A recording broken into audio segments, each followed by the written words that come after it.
नमस्कार दोस्तों, कैसे हैं आप सब लोग। स्वागत है आपका क्रैक जीके एग्ज़ाम चैनल पर।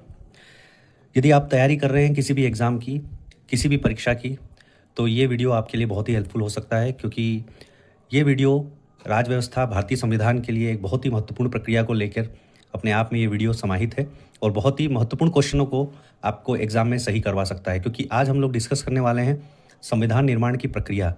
कितने वाचन हुए थे, कितनी बैठकें हुई थी, किस प्रक्रिया से गुजरा था, कौन सी समिति के द्वारा थे, समिति में कितने लोग थे, ये सब हम लोग आज इस वीडियो में डिस्कस करने वाले हैं।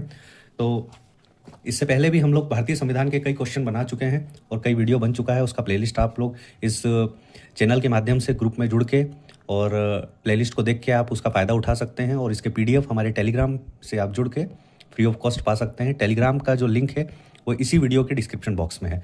तो आज हम लोग डिस्कस करेंगे संविधान सभा की जो निर्माण प्रक्रिया थी, संविधान की जो निर्माण प्रक्रिया थी वो किस किस चरण से गुजरी थी, कितने लोग थे, ये सब हम लोग डिस्कस करेंगे।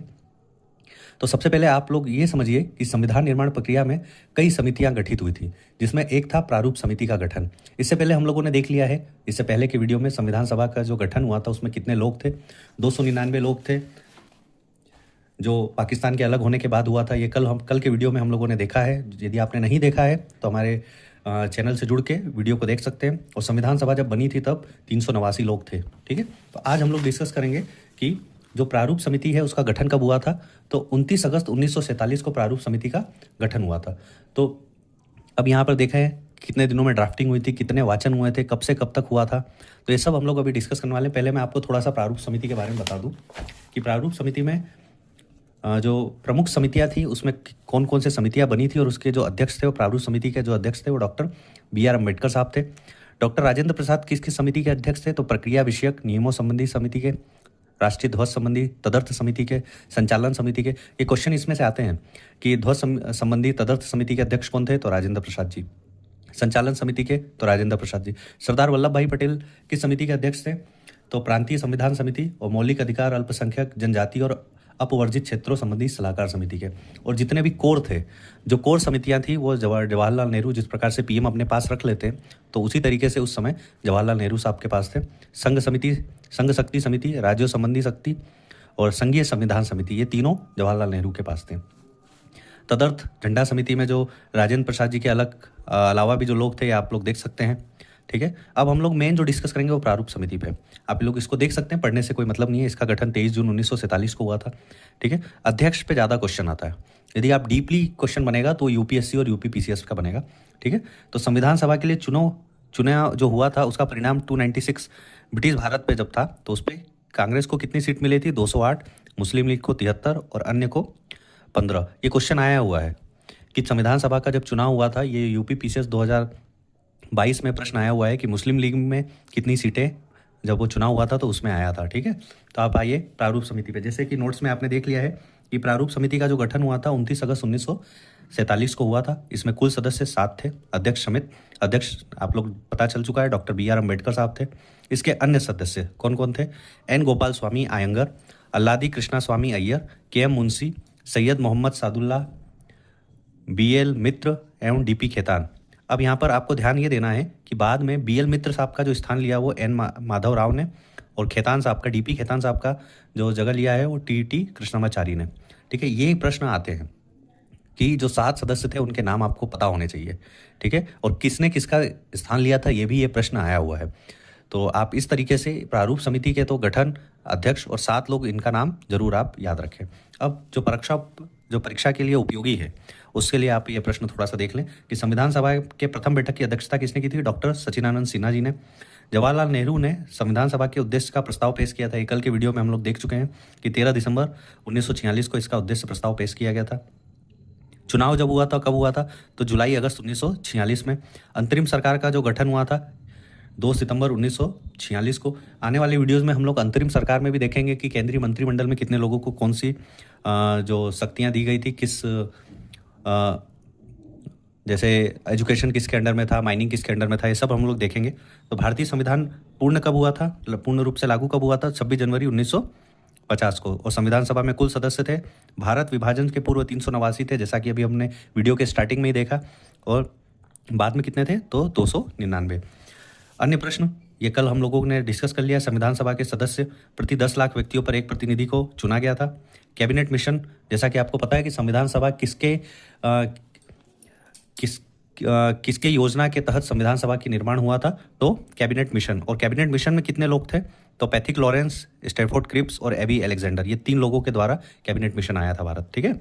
और इन्हीं के माध्यम से जो संविधान सभा का था उसको गठन किया गया था। संविधान सभा कांग्रेस थी और कांग्रेस भारत, ये किसने कहा है, तो ग्रैनविले ऑस्टिन ने। ये कभी कभी कथन ही आ जाते हैं प्रश्न में, तो आप समझिए, क्योंकि ये बहुत ही इंपॉर्टेंट है, इसलिए सिर्फ हम लोग वही डिस्कस कर रहे हैं। जो क्वेश्चन परीक्षा के लिए इंपॉर्टेंट है उसी के बारे में हम लोग डिस्कस करेंगे। और प्रथम भारत सचिव मंत्री थे हेनरी स्टैनले, तो ठीक है, इसको भी आप देखिए और समझिए कि कितना इंपॉर्टेंट है ये। अब देखिए, संविधान सभा को बनने में और हमारे संविधान को बनने में कितना समय लगा था, ये देखिए। लोकसभा राज्यसभा की वेबसाइट पर संविधान निर्माण में लगे हुए समय के संदर्भ में 2 वर्ष 11 महीने 17 दिन का समय मिलता है, जिसका कारण संभवतः संविधान को संविधान सभा द्वारा अंगीकृत किए जाने के दिन को संविधान के निर्माण की अवधि में शामिल न किया जाना है। इसीलिए जब भी आप प्रश्न देखें और प्रश्न के ऑप्शन में 2 वर्ष 11 महीने 17 दिन है, तो उसको आप सही करिएगा। अन्यथा 2 वर्ष 11 महीने 18 दिन ही उसका एक्चुअल है, परंतु ऑप्शन में कभी दोनों एक साथ नहीं आएगा। 2 वर्ष 11 महीने 18 दिन, 2 वर्ष 11 महीने 17 दिन, ये दोनों दूर दूर तक आपको ऑप्शन में नहीं मिलेंगे। दोनों में से कोई एक मिलेगा तो आपको वही लगाना है, ठीक है। तो इस तरीके से आप प्रश्न को देख सकते हैं। तो अब हम लोग थोड़ा सा देखते हैं कि सबको तो ये पता रहता है कि संविधान सभा के पहले अस्थायी अध्यक्ष थे डॉक्टर सचिदानंद सिन्हा, अध्यक्ष थे सचिदानंद सिन्हा जी, डॉक्टर नहीं थे, डॉक्टर राजेंद्र प्रसाद जी थे, अध्यक्ष सचिदानंद सिन्हा थे। परंतु उपाध्यक्ष कौन थे, ये प्रश्न आता है कि संविधान सभा के पहले अस्थायी उपाध्यक्ष कौन थे, फ्रैंक एंथोनी। इनको 9 दिसंबर 1946 को ही इन्होंने इसको नामित किया था, क्योंकि ये एक इटालिक पैटर्न होता था, फ्रांसीसी पैटर्न होता था, जो यूरोपीय देशों में होता है कि जो सबसे बुजुर्ग व्यक्ति होता है उसको अध्यक्ष बना दिया जाता है। तो उसी प्रकार से सचिदानंद सिन्हा जो अस्थायी अध्यक्ष बनाए थे, उसी के 2 दिन बाद 11 दिसंबर 1946 को संविधान सभा के जो स्थायी अध्यक्ष वो निर्विरोध रूप से डॉक्टर राजेंद्र प्रसाद जी को चुना गया था। तो अब देखिए, यहाँ पर जो संविधान सभा की महत्वपूर्ण तथ्य है वो कौन कौन से तथ्य हैं, इसको भी ये देख लीजिए। पहली बैठक थी 9 दिसंबर 1946 को। अस्थायी अध्यक्ष डॉक्टर सचिदानंद सिन्हा, अस्थायी अध्यक्ष डॉक्टर राजेंद्र प्रसाद, स्थायी उपाध्यक्ष एच.सी. मुखर्जी, ये राजेंद्र प्रसाद जी के एच.सी. मुखर्जी। और मैंने एक और बताया था, वो आप कमेंट में आप जरूर बताइएगा जिसने मेरा वीडियो देखा होगा। संवैधानिक सलाहकार बी.एन. राव जी थे। संविधान निर्माण में लगा हुआ समय देखिए, यहाँ पे लिखा है 2 वर्ष 11 महीने 18 दिन। प्रारूप पे बहस कितने दिन हुई, 114 दिन। कुल व्यय कितना खर्चा हुआ, 63,96,729 रुपया, मतलब 64 लाख के लगभग रुपया खर्च हुआ है। कुल वाचन हुए थे 3। अब हम लोग ये इस पर डिस्कस करने वाले हैं कितने वाचन हुए थे। संविधान अपनाया गया था 26 नवंबर 1949 को और संविधान लागू हुआ था 26 नवंबर 1950 को। ये महत्वपूर्ण तथ्य है। और आप देख सकते हैं यहाँ पे अंतरिम सरकार 26 अक्टूबर 1946 को जो अंतरिम सरकार थी उसमें मंत्रालय किस किस के अंडर में क्या क्या थे, तो ये आप देख सकते हैं। इसमें मेन जो था वो डॉक्टर जवाहरलाल नेहरू जी का विदेश राष्ट्रमंडल संबंधी इनके पास था, वल्लभ भाई पटेल के पास, और बलदेव सिंह के पास रक्षा था और रेल था, अब्दुल रस निश्चित और जोगेन्द्रनाथ मंडल के पास विधि था। बाकी सब आप देख सकते हैं। बाकी ये जो मेन इंपॉर्टेंस था, जो प्रश्न आते हैं, ये मैंने आपको बता दिया। तो अब हम लोग डिस्कस करते हैं थोड़ा सा जो 3 वाचन हुए थे उसके बारे में। ये जो 3 वाचन हुए थे इसको हम लोग थोड़ा सा डिस्कस कर लें। तो ये 3 वाचन हुए थे, उसकी ड्राफ्टिंग कितने दिन में हुई थी, तो 141 दिन में इसकी ड्राफ्टिंग हुई थी, ठीक है।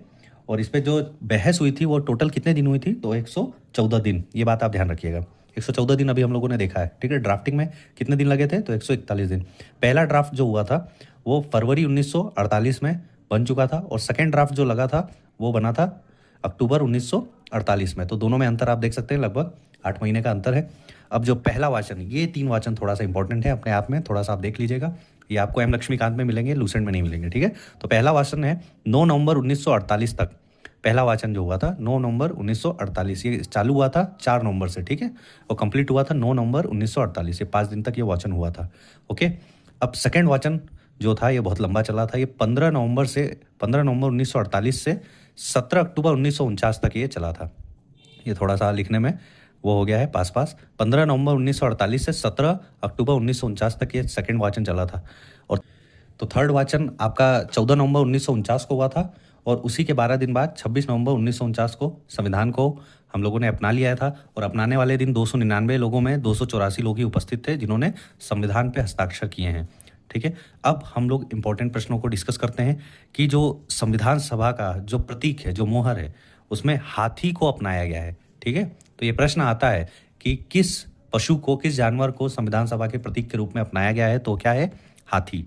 ठीक है। संविधान सभा के संवैधानिक सलाहकार, ये आपने अभी देख ही लिया, BN राव साहब। संविधान सभा के सचिव जो थे वो कौन थे? HVR अयंगर साहब। और संविधान सभा के मुख्य प्रारूपकार थे वो SN मुखर्जी। तो इस तरीके से आपको संविधान सभा से जो जुड़े हुए हैं लोग, उनके बारे में पता चल जाता है। अब हम लोग जाते हैं, संविधान बना तो सही था, लिखा भी गया, ये आपको पता है कि विश्व का सबसे बड़ा लिखित संविधान है भारत का, परंतु आप इसको जानिए कि इसको लिखा किसने था, तो और किस तरीके से लिखा हुआ है। तो मूल संविधान जो हमारा, वो इटैलिक शैली में लिखा हुआ है, हस्तलिखित। ठीक। और किसने लिखा है? तो प्रेम बिहारी नारायण रायजादा जी ने। प्रेम बिहारी नारायण रायजादा जी ने ये इटैलिक शैली में लिखा हुआ है। उनकी राइटिंग बहुत ही अच्छी थी। और आपको ये जान के आश्चर्य होगा कि उन्होंने अपनी जो फीस थी वो सही मायने में निःशुल्क ही माना जाए, क्योंकि उस समय वो लोग उन्होंने बोला था कि आप इस पन्ने का मुझे 10 पैसा दे दीजिए, परंतु जो कॉन्स्टिट्यूशन असेंबली थी उन्होंने उसका 1 रुपये 1 दिन का मेहनताना उन्होंने नाम मात्र लिया था, परंतु ये बहुत ही नथिंग है और वो भी नहीं ले रहे थे, ज़बरदस्ती उनको दिया गया था। तो अब संविधान के पेजों को सजाया किसने था? आपने देखा होगा कि भाई पेज तो नॉर्मली लिखे जाए, मगर उसको सजाने का काम किसने किया? तो शांति निकेतन के लोग थे नंदलाल बोस और बेहर राम मनोहर सिन्हा जी ने। नंदलाल बोस और राम मनोहर सिन्हा जी ने संविधान के पेजों को सजाया है। अब जो मूल प्रस्तावना है, मूल प्रस्तावना तो हम लोगों ने बाद में ऐड किया था, तो मूल प्रस्तावना को जो लिखा था वो प्रेम बिहारी नारायण रायजादा जी ने लिखाया था और सजाया गया था राम मनोहर सिन्हा जी द्वारा। और जो हिंदी संस्करण था, जो प्रथम जो लिखा गया था वो इंग्लिश में लिखा हुआ था। जो उसके हिंदी संस्करण है उसका जो लेखक है वो वसंत कृष्ण वैद्य है। तो आपको अंतर समझ में आना चाहिए। इंग्लिश जो इटैलिक शैली में लिखा गया है वो प्रेम बिहारी नारायण रायजादा द्वारा, और हिंदी जो लिखा गया है वो वसंत कृष्ण वैद्य जी द्वारा, और इसको सजाया है नंदलाल बोस जी ने। अब आपको ये भी प्रश्न आपको पता चलेगा कि 98वें संविधान संशोधन 1987 में संविधान को हिंदी भाषा में लिखने का प्रावधान किया गया। जब हम लोग देश आज़ाद हुआ था तब ये हिंदी में लिखने का कोई प्रावधान नहीं था। ये 98वें संविधान संशोधन 1987 में संविधान को हिंदी भाषा में लिखने का प्रावधान किया गया है। तो आज का वीडियो कुछ ज़्यादा ही लंबा हो गया, परंतु विश्वास मानिए कि बहुत ही इंपॉर्टेंट थे प्रश्न संविधान सभा से जुड़े हुए।